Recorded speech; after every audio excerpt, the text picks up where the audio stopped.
할렐루야. 하나님의 은혜와 사랑하심이 오늘도 저와 여러분 또한 여러분의 가정 가운데 충만히 있기를 주님으로 축복합니다. 우리가 올 한 해 상반기 하반기에 이르러서 하나님의 나라 천국에 대한 비유를 살펴보고 있고요. 그러면 천국을 소유한 믿음의 사람들은 분명히 달라야 되겠죠. 예수 믿는 사람들이 세상 사람들과 달라야 하듯이 진짜 천국을 소유하고 확신을 가진 믿음의 사람들, 천국 백성은 세상 속에서도 달라야 되고 표시나야 되지는 않을까요? 우리가 예수 믿지 않는 사람들도 예수 믿는 사람 보며 뭔가 달라야 된다는 것을 기대하고 있듯, 오늘 성경 속에서도 하나님 믿음의 자녀들, 특별히 천국의 소망을 갖고 확신을 갖고 천국의 믿음의 자녀들의 삶은 이렇게 삶을 살아야 된다라는 것을 누가복음을 통해서 예수님이 비유로 이야기를 하고 있습니다. 우리가 지난 시간 말씀들을 쭉 살펴보면서 5 주제에 대한 이야기를 했습니다. 첫 번째는 여러분은 잘 알고 있는 것처럼 예수님께서 강도 만난 이야기 비유를 통해서 이야기했던 것, 즉 내 이웃이 누구일까? 그 예수님의 말씀하신 것처럼 내 이웃을 내 몸과 같이 사랑하였으니 예수님을 사랑하고 예수님처럼 이웃을 사랑하는 자의 이야기를 한 것이 첫 번째 비유 설교이기도 합니다. 또한 뿐만 아니라 예수 믿는 사람들은 또한 다른 것이 하나 있습니다. 그게 뭘까요? 기도하는 사람들이겠죠. 기도하는 사람들이 믿음의 사람들이고 그 기도하는 사람들의 기도를 통해서 응답되어짐에 대한 이야기를 하고 있습니다. 그래서 먼 나라에 먼 이웃의 친구가 왔었을 때에 그 친구를 통해서 응답되어졌던 비유의 이야기를 2번째 이야기를 통해서 말씀을 드렸습니다. 3번째 말씀은 어떤 것일까요? 우리가 빈집의 비유를 여러분 기억하시기 바랍니다. 그야말로 나의 영적 상태가 빈집이 되었을 때에 그보다 더한 악한 7 귀신이 들어와서 지배하는 비유를 이야기하며 하나님의 믿음의 자녀들, 하나님의 백성들이 내 안에 하나님의 성령의 충만함으로 복음의 증인의 삶을 살아야 된다라는 것이 3번째 이야기이기도 합니다. 또 4번째는 어떤 것이었습니까? 세상에 아무리 부유한 것을 가지고 있다 한들 내가 오늘 밤 내 생명의 끝이 난다면 그것처럼 미련하고 어리석은 자가 어디 있겠느냐라고 하면서 우리에게 있어서 가장 부유한 것은 하나님과의 관계를 깊이 갖는 영적인 관계를 이야기하고 있는 것이 바로 4번째 비유이기도 합니다. 예수 믿는 사람들이 세상의 물질의 소유가 되어지고 물질에 노예되어진다면 그것처럼 비참한 삶은 없다는 것을 얘기하면서 최소한 믿는 사람들이라면 물질보다 더 뛰어난 하나님과의 더 깊은 교제를 만들 것을 말하고 있으며, 또 지난 시간 말씀 기억하시나요? 우리가 말씀한 것처럼 하나님께서 주인께서 큰 잔치를 배설했을 때 모두 다 각자의 자기 변명을 인하여 잔치에 참석하지 못함을 보고 종들을 보내어 자신의 집을 가득 채우라. 그래서 가난한 자, 고아와 같은 자, 또한 연약한 자들을 불러 모아서 그 잔치에 가득 채우는, 즉 하나님의 예배의 자리에 가득 채워서 천국의 맛을 볼 수 있게끔 한 것이 바로 지난주 말씀이기도 합니다. 예수님을 사랑하여 예수님처럼 이웃을 돕고 또 응답받는 믿음의 기도자들에 대한 이야기를 했으며, 우리가 악한 영이 우리가 지배하지 아니하도록 성령 충만한 자의 삶을 살기 위하여 날마다 말씀과 기도의 삶을 살 것과, 더 중요한 것은 하나님과의 깊은 영적인 교제를 통해서 성숙된 그리스도의 삶을 살고, 더 나아가서 전도를 통해서 하나님 몸된 교회에 가득 채울 수 있는 그런 전도자의 삶을 살 것이 바로 지난 5주 동안에 하나님의 백성들이 가지고 있는 삶의 특징들을 살펴봤습니다. 자, 그렇다면 오늘 함께 보는 15장은 어떤 내용일까요? 15장은 반복되는 내용들이 있어요. 잃어버린 양, 잃어버린 드라크마, 즉 잃어버린 것에 대하여 찾는 자의 이야기를 하고 있는데, 그 내용은 뭐냐면 우리 인생의 주인 되신 하나님, 즉 그리스도인이라고 하면 내 인생의 주인 되신 하나님의 마음을 알아야 되지는 않을까? 내가 그리스도인이라고 한다면, 내가 예수 믿는 사람이라고 한다면 최소한 예수님은, 하나님은 나에게 어떤 마음을 가지고 있고 어떤 생각을 갖고 있고 어떤 목적으로 우리를 부르셨는가를 알고 깨닫고 그에 합당한 삶을 살아내는 것에 대한 이야기가 누가복음 15장 전체 이야기이기도 합니다.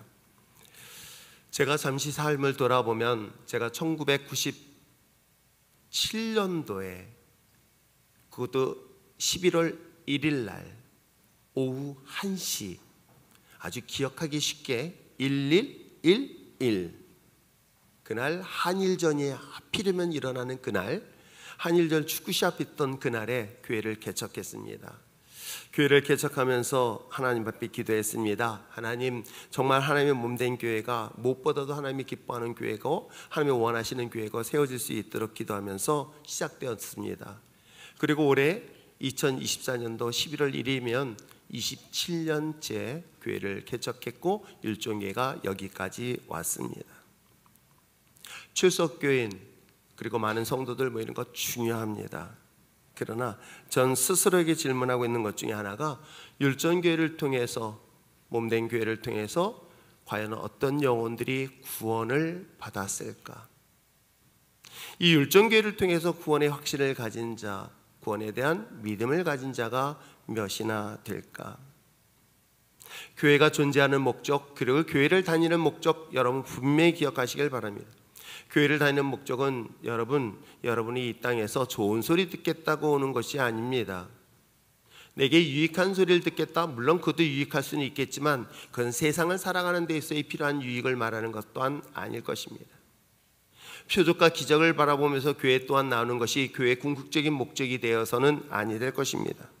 어찌 보면 교회를 다니는 궁극적인 목적은 결국은 그리스도를 통하여 구원의 확신을 갖는 것, 즉 하나님의 백성이 되어지고 하나님의 천국 백성으로서 세상 속에서 하나님의 자녀답게 삶을 살아야 되는 것이 교회를 다니는 목적이고, 그리고 교회가 세워진 목적이라는 것에 대해서만큼은 절대로 흔들리지 않기를 부탁드립니다.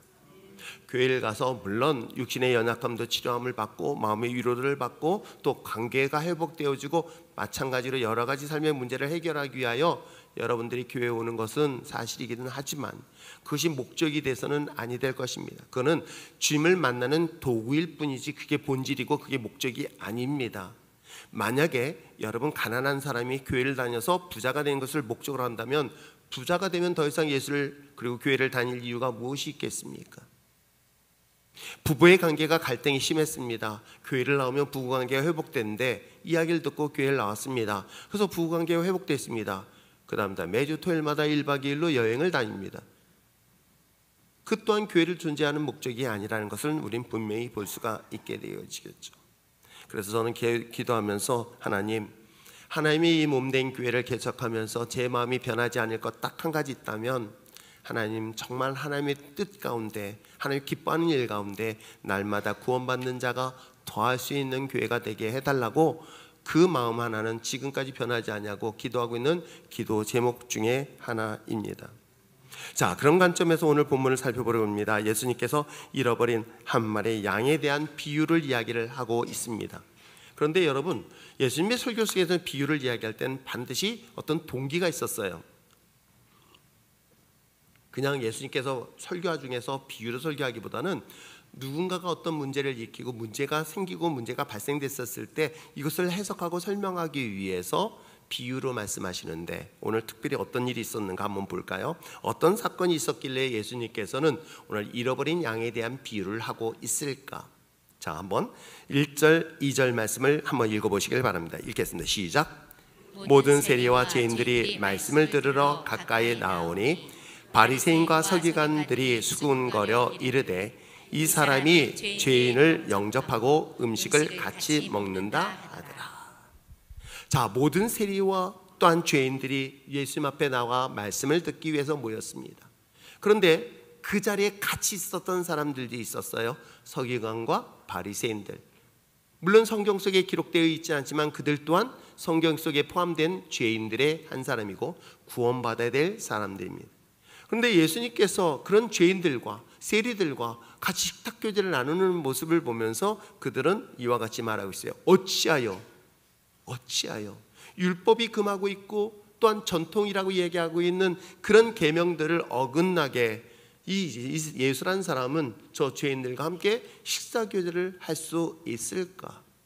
이방인처럼 취급당하는 자들과 함께 식사교제를 할 수 없었던 당시 율법의 기준으로 본다면 이해가 되지 않았던 것 또한 사실이기에 오늘 성경 본문에 기록된 것처럼 죄인들과 가까이 있으며 그들과 같이 밥을 먹는다라고 하면서 지적하고 있는 것입니다.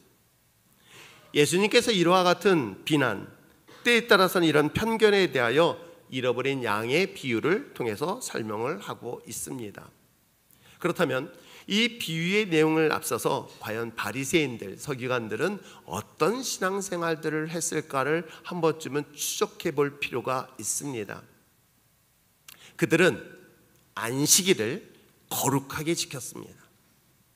안식일을, 주일날을 그야말로 저 멀리 여행 가서 지키는 것이 아니라 그 무엇보다도 그 말씀, 즉 십계명에 의해서 그리고 율법에 의해서 정한 대로 그들은 철저하게 지켜냈던 사람들이 바로 바리새인들이고 서기관들이기도 했습니다.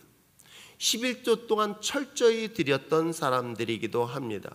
교회를 다니면서도 11조에 아직도 고민하고 있는 사람들이 있는가 하면 이들은 최소한 11조만큼은 목숨 걸며 지켰던 사람들이기도 합니다. 뿐만 아니라 종교적인 규례, 때에 따라서 말씀, 그 말씀의 기준에서 불쌍한 사람들, 즉 불쌍하여 고통당하는 이웃들에 대하여 국률한 마음으로 그들을 섬기고 구제하는 일에 누구보다도 앞장섰던 사람들이 바로 바리새인과 서기관들이기도 합니다. 여러분, 이 정도로 본다면 그들의 신앙을 뭐라고 이야기할 수 있을까요? 완벽한 신앙인의 틀림없는 모습이기도 합니다. 외적으로 볼 때는 그는 완벽한 신앙인들의 모습이에요. 외적으로 봤을 때는 철저한 하나님의 사람이라는 것을 우리는 그들의 삶의 흔적을 통해서 볼 수가 있습니다. 그럼에도 불구하고 예수님께서 저들에 대한 종교적인 그 모습들, 행위들, 그리고 그들의 가르침에 대하여 꾸짖으면서 조심하라고 이야기하는 이유가 무엇 때문일까요? 종교적인 목적, 신앙의 목적이 무엇일까? 그것은 예배를 드리고 교회에 나오는 궁극적인 목적은 무엇일까? 이 비유 설교를 통해서 우리가 가지고 있는 신앙의 목적이 무엇인가를 분명히 가리키고 있는 내용이 본문 내용이기도 합니다. 어찌 보면 내가 형식적인 신앙에 매여 있다 보니 형식적이고 내 겉의 모습들은 완벽한 신앙인의 모습 보이지만 정말 성경 속에서 말하고 있는 하나님의 신앙의 목적은 전혀 상관없는 다들에 대한 이야기가 오늘 본문 이야기이며 오늘날 우리도 마찬가지입니다. 교회를 다닙니다. 형식적으로는 그리스도인이라고 말할 수 있습니다. 외형적으로도 그리스도인처럼 살아가고 있을지도 모르겠습니다. 그런데 정말 중요한 삶의 목적, 삶의 모습은 어떤가? 어떤 것인가를 이 본문을 통해서 발견할 수 있는 저와 여러분 되시길 축복합니다. 잃어버린 인간을 찾기 위한 예수님의 그 수고와 헌신, 그들의 속의 이야기를 오늘 본문을 통해 살펴보는데, 자, 오늘 본문의 시작은 3절에 시작되어지기를 뭐라고 얘기하고 있습니까? 예수께서 그들에게 비유로 말씀하셨습니다. 뭐라고요?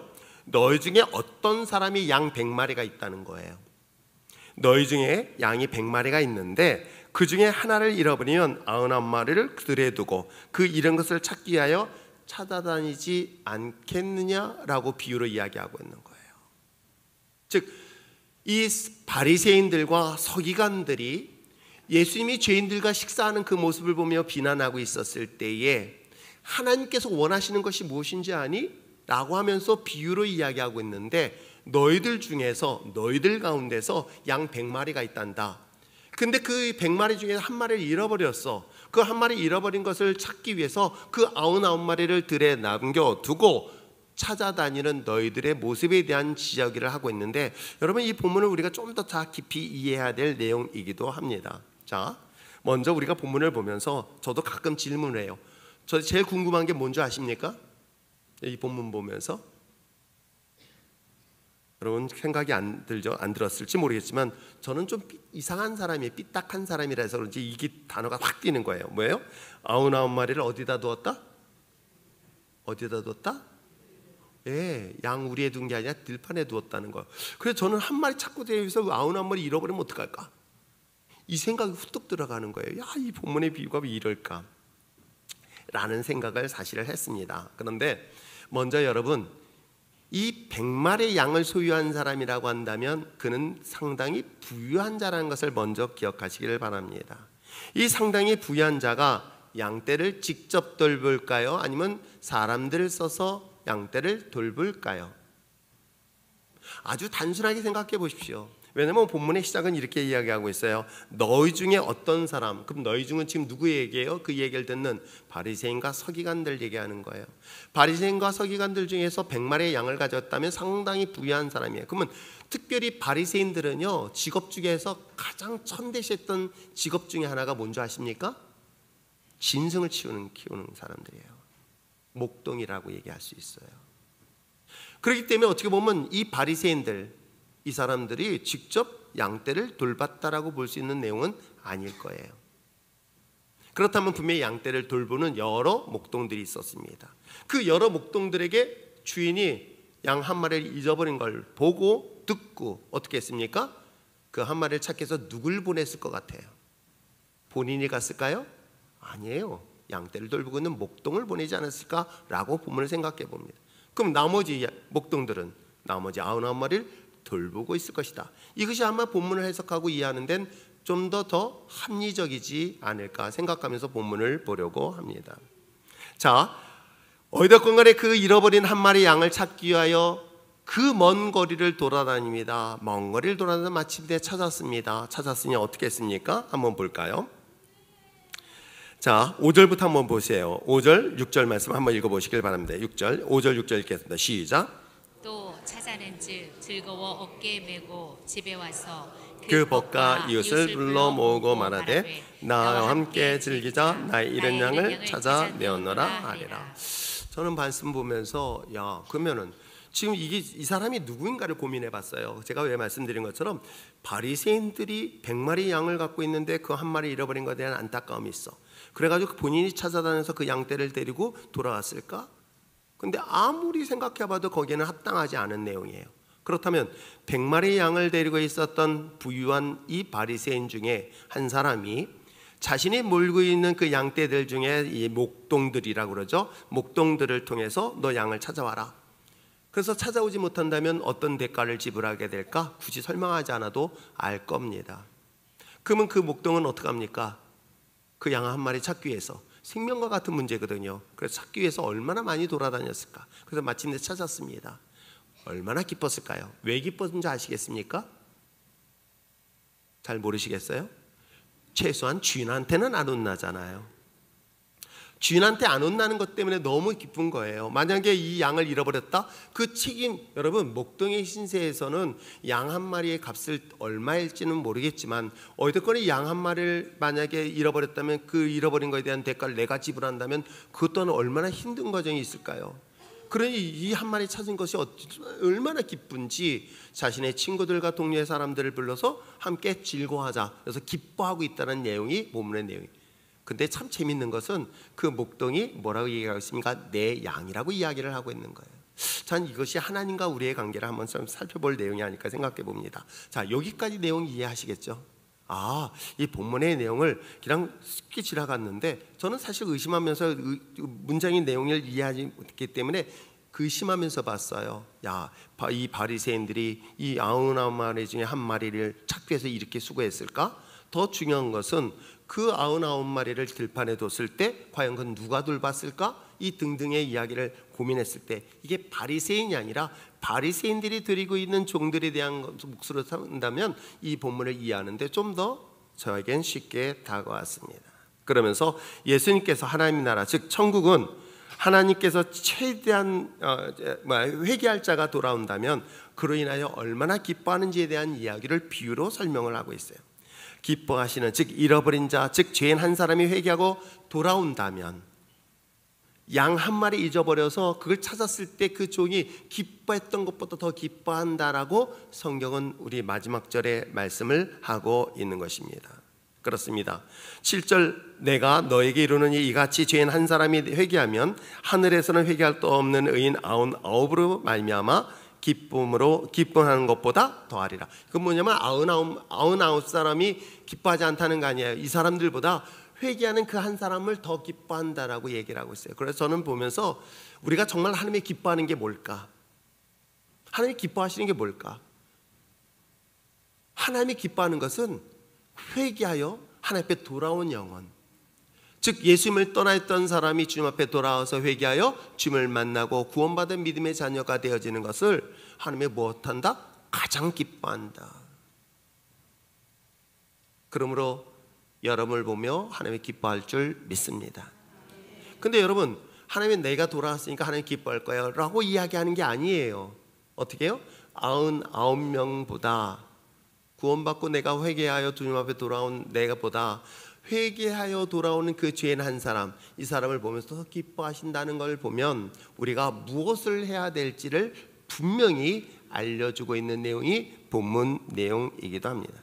사랑하는 성도 여러분, 우리가 최소한 하나님의 자녀고 그리스도인이라고 한다면 하나님을 기쁘시게 하는 것은 마땅한 것 아닐까요? 요즘 우리 학생들한테 성적 물어보는 게 겁이 나. 아까는 한 청년이 들어오길래 야, 공부 열심히 한대. 열심히 한대. 노는 애들보다 열심히 한대요. 그래서 성적은 어떻게 되니? 7등급이래요. 그러면서 하는 말이 나보다 못하는 애들이 많대요. 그 말에 내가 위로를 받아야 될지 모르겠어요. 7등급이란 말을 어떻게 그렇게 당당하길래 나는 그래서 20등급까지 있는 줄 알았어요. 우리 아이들은 정말 건강해요. 우리 교사 선생님들 회개하시기 바랍니다. 애들 데리고 공부 좀 시켜주세요. 내가 누구라가 차마 지적 못하겠다. 지금 대학교를 다니고 있으니 선생님, 목사님 이번에 성적 올랐어요. 몇 점? 30점에서 40점 올랐어요. 이걸 좋아해서 나는 그래서 40점 만점인 줄 알았어요. 100점 만점인데. 여러분, 내가 정말 믿고 있는 하나님의 자녀라고 한다면 누구를 기쁘시게 하는 삶이다? 하나님을 기쁘시게 하는 것. 근데 하나님이 기뻐하는 게 뭐라는 거예요? 나 혼자 신앙생활 잘하는 것? 그걸 얘기하지 않습니다. 바리새인들처럼 너 혼자 신앙생활 잘하고 너 혼자 믿음생활 잘하는 것, 그것이 아니라 죄인들이 한 사람이 주님 앞에 돌아오는 것. 그래서 예수님께서 죄인들에게 복음을 전하고 그들에게 친구가 되었고 그들에게 식사를 교제를 통해서 그들이 주님 앞에 돌아올, 이것을 통해서 누가 기뻐하신다? 하나님이 기뻐하신다. 이 사실을 여러분 잊지 마시기를 부탁드립니다. 그렇다면 하나님의 나라 천국을 소유한 그리스도인이라고 한다면 하나님을 기쁘시게 하는 신앙생활에 대해서 좀 더 어떻게 해야 될 것인가? 과연 이 본문을 통해서 어떻게 해야 될 것인가? 최소한 여러분들이 예수를 믿고 내가 구원에 대한 확신을 갖고 있는 사람들이라고 한다면 하나님을 기쁘시게 하는 그 삶이 되기 위해서, 내가 그리스도인의 자녀다운 삶을 살기 위해서, 진짜 크리스찬이 되기 위해서 내가 무엇을 해야 될까? 어떤 것을 해야 될까? 여전히 나에게만 관심이 있는 것일까? 여전히 내게 주변에 있는 나 자신만에 관심이 있는 것일까? 아니면 하나님의 관심 있는 것에 관심을 가져야 될 것인가? 오늘 성경은 바로 하나님의 관심 있는 그들에게 관심을 가지라고 이야기를 하고 있는 거예요. 잃어버린 한 마리의 영혼, 한 마리의 양, 그 영혼에 대한 관심을 가지라고 누가? 하나님이 우리에게 요구하고 있는 거예요. 100마리 가운데 한 마리의 양, 잃어버린 양을 발견한다는 것은, 여러분, 저는 100마리까지 키워본 적이 없어서 잘 모르겠습니다. 근데 한번 상상을 해봐요. 선교지를 가거나 아니면 외국을 나갈 때 양들을 봅니다. 양. 근데 양 본 것보다는 염소를 주로 많이 봤네요. 제가 보니까. 양은 그렇게 내가 본 적은 별로 없는 것 같아요. 근데 염소는 진짜 많이 키우더라고요. 근데 한번 생각해 보세요. 염소가 100마리 있다고, 사이즈가 비슷하고 좀 그렇다고 친다면 100마리 있다고 생각해 보세요. 그 중에 한 마리가 있는 걸 어떻게 찾을 수 있을까? 여러분 잘 기억하시기 바랍니다. 여러분이 앉아있는 자리에 제가 대부분 기억해요. 그래서 막 설교하다가 어느 한 곳에 자리가 비어 있잖아요. 안 보이잖아요. 그러면 설교를 합니다. 수진이가 오늘 안 나오는데 분명히 지난주에 온다 그랬는데 안 왔네? 근데 오늘 왔어요. 있는 것에 대한 여러분 자리들에 대하여 이렇게 보인단 말이에요. 여러분이 아무리 숨어 있어도요 보인단 말이에요. 그럼 없으면요, 제가 설교하면서 어떤 생각하는지 아세요? 어디 갔을까? 무슨 일이 있는가? 어려운 일이 있을까? 이 생각을 계속 머릿속에 떠오르면서 설교를 할 때가 사실 참 많이 있어요. 100마리의 양을 가운데 한 마리 잃어버린 양을 찾는다는 것은 무엇 때문에 그렇게 가능할까? 저는 관심 때문이라고 가능하다고 생각해요. 관심이 있기 때문에 그 한 마리를 찾아낼 수 있고, 관심이 있기 때문에 그 한 마리에 대한 관심을 포기하지 않고 있음을 볼 수가 있습니다. 바리새인 또는 사두개인이나 서기관들조차도 자신의 그 한 마리의 양에 대해, 이게 보면은 굉장히 역설적인 거예요. 여러분, 그 많은 양의 100마리 갖고 있는데 한 마리의 양을 잃어버렸다는 것에 대하여 누구예요? 관심조차 없는, 즉 다른 것에 관심조차 없는, 사람들의 영혼에 관심조차도 없는 이 바리새인들 또는 사두개인들 또는 서기관들, 이런 사람들조차도 자신이 가지고 있는 이 소유한 것에 대한 관심 때문에 그것을 발견해서 찾게 되어짐에 대한 이야기를 지금 하고 있어요. 하물며 하나님을 믿는 우리들은, 특히 목회자들은, 또한 순장들은, 목장들은 어떠해야 될까요? 하나님께서 죄인된 인간을 소중히 여기시어 독생자 예수 그리스도를 십자가에 내어놓으실 정도로 사랑하셨던 그 하나님, 그 영혼에 대한 사랑하심이 크신 하나님, 예수 그리스도의 십자가의 죽음을 통해서 죄인된 나를 구원하셔서 나를 이 자리에 세워주신 그 하나님의 사랑과 관심. 그렇습니다. 저도 과거에는 하나님을 잊어버리고 하나님을 멀리 떠나 살았던 때가 있었어요. 그런데 놀랍게도 내가 주님을 다시 만났을 때는 내가 하나님을 떠난 것이 아니라 단 한 번도 하나님을 잊어버리지 않았다는 거예요. 내가 아니라 하나님이 나를. 나는 하나님을 잊어버렸어요. 하나님의 존재를 잊어버렸습니다. 관심을 두지 않았습니다. 그런데 하나님은 나가 뭐건데, 내가 무엇이간데, 나 같은 사람에 대하여 한 번도 관심에서 제외두지 아니하시고 기다리시면서 나에게 대한 끊임없는 관심의 손길을 보내셨던 것을 뒤늦게서야 발견했던 것이죠. 하물며 그로 인하여 우리가 먼저 이 자리에 선 줄 믿습니다. 그로 인하여 우리는 주님 앞에 나왔다고 한다면 주님의 눈물이 있는 곳에, 주님의 마음이 있는 곳에 어디에 있어야 되는 것을 우리는 한 번쯤은 생각해 봐야 되지는 않을까요? 오늘 본문에서는 잃어버린 양, 죄인 한 사람과 비교를 하고 있습니다. 왜 찾아다녀야 될까요? 왜 이 없어진 것을 어떻게 발견할 수 있었을까요? 그건 소중하기 때문에 그랬습니다.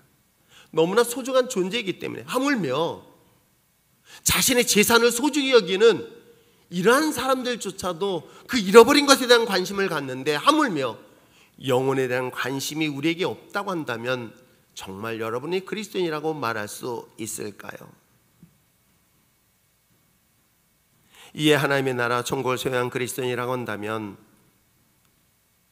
성경에서 회개하지 아니하는 의인에 해당될 수 있으며, 그로 인하여 저와 여러분을 보며 하나님이 기뻐하실 수 있습니다. 먼저 구원받은 믿음의 자녀라고 한다면 이제는 주님이 관심이 있는, 즉 죄인 한 사람, 잃어버린 그 양에 대한 관심을 주님이 갖고 있듯 우리도 갖고 그들을 향하여 바라보며 그들을 향하여 손을 내밀 수 있는 저와 여러분 되시길 부탁드립니다. 여러분들이 이 자리에 바리새인적 그리스도인이 될 것인가, 아니면 주님의 마음을 알고 주님을 기뻐하는 그리스도인이 될 것인가, 이 선택이 여러분에게 있다고 한다면 어떤 선택의 삶을 사시겠습니까?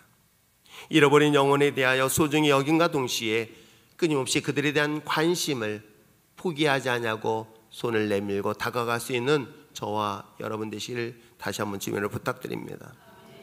두 번째 볼 수 있는 건 뭘까? 우리가 그리스도인이라면, 하나님의 기뻐하는 것을 우리가 깨닫고 아는 그리스도인이라고 한다면 최소한 관심으로만 끝나서는 아니 됩니다.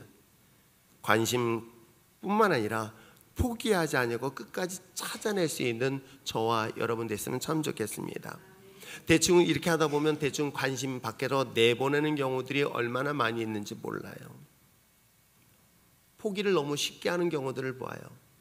때로는 어느 순장은 목사님 하면서 그런 얘기할 때, 그래도 끝까지 포기하지 마라. 끝까지 붙잡고 가라. 힘들고 어렵더라도 끝까지 포기하지 말고 그를 붙잡아라. 만약에 하나님이 나를 끝까지 붙잡지 않았다면 저는 이 자리에 설 수 없었던 것처럼, 내가 믿음으로 산다고 이야기하지만 때로는 좌절하고 낙심하여 의심 많은 사람들이 되었을 때 하나님 포기하지 않으셨기에 내가 이 자리까지 오지 않았을까? 넓은 들판, 그 잃어버린 한 마리의 양을 찾는다는 것은 결코 쉽지 않습니다. 아마 그의 이름을 부르기 위하여 목이 쉴 정도가 되어야 되지는 않을까? 그 잃어버린 한 마리의 양, 잃어버린 한 마리의 짐승을 찾기 위하여 수고했던 한 인물을 오늘 이 시간 소개하려고 합니다. 그는 베냐민 지파의 기스라는 아버지를 둔 사람이었어요. 그 기스는 어느 날 자신의 암나귀 한 마리가 잃어버린 것을 알고 자신의 아들을 불러서 그 암나귀를 찾아오라고 명령을 합니다. 그 아들은 그 아버지의 명령에 따라 종 하나를 데리고 베냐민 지파의 그 넓은 땅을 두루다니며 암나귀를 찾아다녔습니다. 하루가 지났습니다. 한 달이 지났습니다. 수일이 지났는데도 불구하고 그 암나귀는 찾지 못했을 때에 그 아들은 서서히 걱정이 됐어요.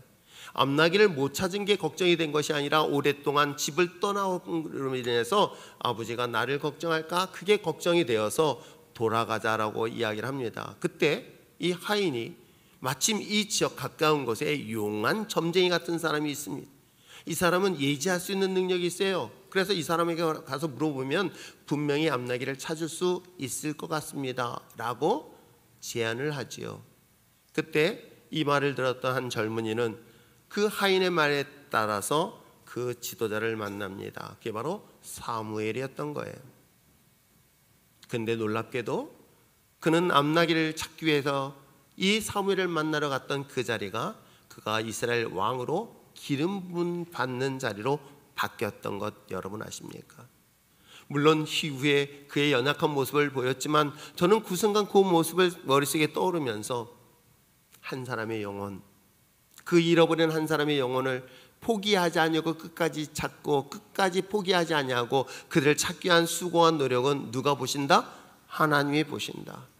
그리고 마침내 하나님께서는 그 연약한 우리를 존귀한 존재로 세워주심에 대한 한 사례를 보면서 사랑하는 성도 여러분, 여전히 하나님이 필요한, 죄인으로서 예수님이 필요한, 십자가의 능력이 필요한 수많은 이웃들을 향하여 끝까지 포기하지 않냐고 복음을 전하며 나갈 수 있는 저와 여러분 되시길 부탁드립니다.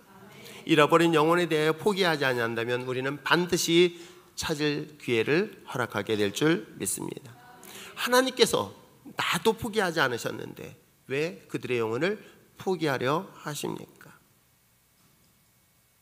반드시 예수 그리스도가 필요한 죄인 한 사람을, 잃어버린 영혼을 찾고 관심을 갖고 그들을 찾기 위하여 애쓰신 것처럼 저와 여러분 또한 그 잃어버린 영혼들을 위하여 포기하지 아니하고 끝까지 찾아낼 수 있는 저와 여러분 됐으면 참 좋겠습니다. 마지막으로 볼 수 있는 건 뭘까요? 저는 본문 보면서 이런 말씀에 생각을 해봤습니다. 자, 한번 보겠습니다. 자, 5절 말씀 한번 읽어보겠습니다. 5절 말씀, 6절 말씀, 5, 6절 읽겠습니다. 시작.